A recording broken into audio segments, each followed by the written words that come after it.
Do you want to start winning more Foot Champions games and start beating these drop back 5-3-2, 5 at the back, through ball all game rats? Well, I'm going to show you in this video how to do it. Very simple with these 4-1-2-1-2 custom tactics. But before we get into it, go and leave a like. Don't forget to subscribe to the channel for more FIFA 21 content and follow the Twitch if you want to see this all live. We stream and upload every single day, so do that. But let's get straight to it. So yeah, we're going to be exterminating these rats. You know, 5-3-2 has been the new meta in FIFA 21 this year. You know, 5 at the back just like this, and just, you know, playing one depth drop back and sending everybody forward, or sending like Mbappe, Ronaldo through with the through ball. It's become the normal in every single game I play.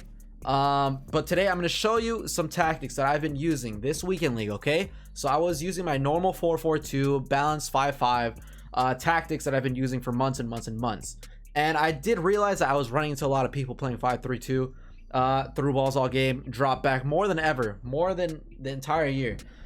And it's just because a lot of people are promoting it too. You know, we're kind of the problem in some way because there's a lot of content creators promoting it, making videos on it, TikTokers, stuff like that.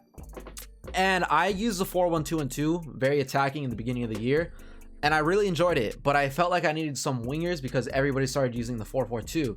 Now that everybody moved to 5 at the back, it's very hard to break it down with wingers. So I think taking it directly to them with the 4-1-2-1-2 narrow variation, it's going to be very good. So I'm going to show you my players. First of all, my defense, it speaks for itself. You see this every single weekend league. I mean, that's the one thing I won't change about this unless I get like Diego Carlos in here and then Serginho Dest. But then Rooney wouldn't be full chemistry. So if there's a way, if I get Rio Ferdinand, you know, I'd get Dest in there somehow. But for now, he's going to be on the bench. I'll use him in my other team. But, you know, basically like that. And then our midfield, we're going to have Curtis Jones and Bruno Fernandes at center mids. And then we're going to have Conte at the CDM position. We're going to have Rooney playing cam and Joao Felix and Eto'o up top. But I'm going to go ahead and show you guys my tactics. Very simple. We go ultra attacking, 4-1-2-1-2 narrow. And there's a lot of variations that you could have for this formation, which is why I enjoy it. Okay, so we're gonna be playing 4-1-2-1-2, and I'm gonna go ahead and show you everything, you know, straight up like this. So first of all, the defensive style, you have two options for this. You can either play pressure on heavy touch or press after possession loss. Now, in my opinion, I like pressure on heavy touch way better because I feel like when I use this, it kind of drags the players out of position. When I select this defensive style, it just moves them a little bit. But if you're okay with that, you know, you're good at defending manually, go ahead and choose this. If you need a little bit of help or you just want to, you know, pressure them just like this, do pressure on heavy touch. The width, we have it set to 6. I would just keep it like this, exactly at 6. I wouldn't change it. I wouldn't put 5-4. The width is very important. I put that at 6 for defensive, just so the center mids are a little bit spread out and they're not too inside, and, you know, wingers or fullbacks are overlapping on you. Put that at 6. The depth, most important thing. If you're somebody who plays one depth, I mean, I don't know what to say to you because I can't even play on that. Like, I've tried it. I've tried doing drop back one depth. It's just like, how do you defend like that? How do you defend like that? Your team just, like, everybody's in there. You can't control anybody. And maybe I just suck at defending with that, but I like it like this, just straight up attacking them. So go 10 depth for that. Remember, we're freaking exterminating these rats, so 10 depth. Offensive style, we're gonna go fast build up. We're gonna go 5 width on offense. The players in the box, this is up to you. Depending on your, you know, your attacking players, whoever you have, you could go 6, you could go 5, or you could go 4. I want to leave it at 4 just because, you know, I want only my strikers in there. I want my center mids to be the ones kind of like, you know, crossing it and stuff like that, or like attacking, defending. I don't really want them to be, I mean, I do want them to be scoring goals, but I'm not going to force them. So I think 4 in the box is just fine. And the corners and free kicks, I always set that to 1 just because if I mess up the corner, I get counterattacked and I sometimes lose the game because of that. But these are the tactics. Remember, you could only change up the defensive style to pressure on heavy touch or press after possession loss.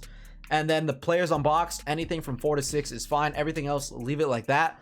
And the fast build up, you know, you could use long ball if you want, but we're going to do fast build up for the 4-1-2-1-2. I think it works best.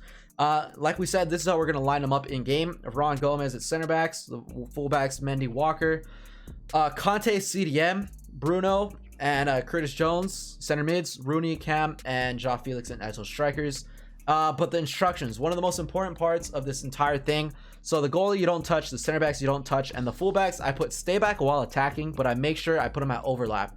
So if my team is bombing up the pitch, Joao Felix, Eto'o, I make sure these guys are back there to defend. But if I do 1-2s to like Curtis Jones or Bruno Fernandes with my fullbacks, they bomb up the pitch because they're set on overlapping. So you want to make sure you have that set up. CDM, Conte. This one's very important as well. You want to have him stay back while attacking, cut passing lanes, and cover center. And your CDM, I would choose somebody in this formation since it's very attacking, very fast paced, you know, 1-2, 1-2, over the top, stuff like that. You want somebody who's very fast, and it doesn't get much faster than Conte. I know he's only 77 pace, but guys, he does not feel like 77. If you use him, you know what I'm talking about. You have McTominay who's 77 pace. He does not feel a 77 pace just because Conte's so small. He's just get Conte in there if you can. Another CDM that I'd suggest putting there is Hector Herrera. If you have him, the road to the final one, that would be perfect. A player such as Curtis Jones could even play there. Somebody fast, like an Allen type of player. Somebody very fast at the CDM. And the center mids, you want somebody fast as well. You want players very fast on your team. I wouldn't recommend doing this with an Ibra up top or like a Casemiro at CDM just because they're going to be very chunky. They're going to be very thick going up and down the pitch. So it'll be a little bit hard. So Curtis Jones and Bruno, they're very fast. They got good passing, good shooting. And you're going to need that on your center mids as well because you're going to have them all on default. Basically, you don't touch it. Everything is going to be on default. Now, you do have the option. So for me, I think my better attacking center mid, they're really good, both defending and attacking. But I would actually send Bruno up instead of Curtis.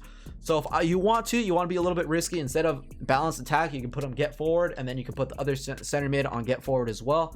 But for me, since they both have high attacking work rates, I'm fine with leaving it at balance and just let their AI do whatever they want to do, and then when they're at the position, I'll just control them. So moving on to Rooney, our cam, you're gonna want him on stay forward, get into the box for cross, and everything else just leave it. So stay forward, get into the box for cross. You want him at stay forward and get into the box for cross just so he's always up there in the striker position. Whenever Joao Felix drops back, Rooney goes up. Whenever Eto'o comes back, Rooney goes up. And he's very good at filling those gaps. I would say to get a cam who is 4-star. Okay, you could put Dybala there if you have that Moments Dybala, but the weak foot is always gonna, you know, impact the cam more than it's gonna impact the striker, in my opinion. So like a Neymar would be amazing, a Dembele, a Joao Felix. Any of these forwards that I have would be amazing at cam as long as they have 4-star. Because if you need to make a pass with your left foot and he's right-footed and he's 2-star weak foot, you know, the pass is not going to go through. And our strikers, this is very important. For me, I play a fast striker in Eto'o and kind of like a creator in Joao Felix. But what I would originally do in the 4-4-2 is set my right striker, which is Joao Felix. Stay central, stay forward on both of them. But for the right striker, I would usually put false 9, but since we already have a cam in this, I'm just gonna leave a mixed attack, let him do whatever he wants. So stay central, stay forward on your right striker, whichever striker is more, you know, he has better passing stats. So for me, Joao Felix is more, you know, like a playmaker. We're gonna leave him stay central, stay forward. And Eto'o, who's just a straight up runner, sprinter, and finisher, we're gonna put stay central, stay forward as well, like a Joao Felix, but it's gonna be getting behind, so you can do those through balls with him. And that's pretty much it, guys. I tried explaining it as good as possible, every single position, what you want for that. Remember, pace. This formation is very attacking, and it should help you break up those rats that are parking the bus and through balling all game, because you're just going to take the game straight to them. They're going to have a hard time defending like 5 players that are just attacking around you, as opposed to 2 strikers in a 4-1-2-1-2. And since they have so many players clunked into the back line, you know, you're gonna want those just straight up players attacking them. Okay, so these are the tactics. I hope you guys enjoyed the video. Let me know how it worked for you. I lost my first game of weekend league playing the 4-4-2 to a rat. I'm like, I can't take this, man. We went full depth. I don't think we've lost. We're 7-1 right now, but my team is also looking very good as well. But yeah, that's the video, guys. Leave a like if you enjoyed it, subscribe, and I'll see you guys next time. Peace.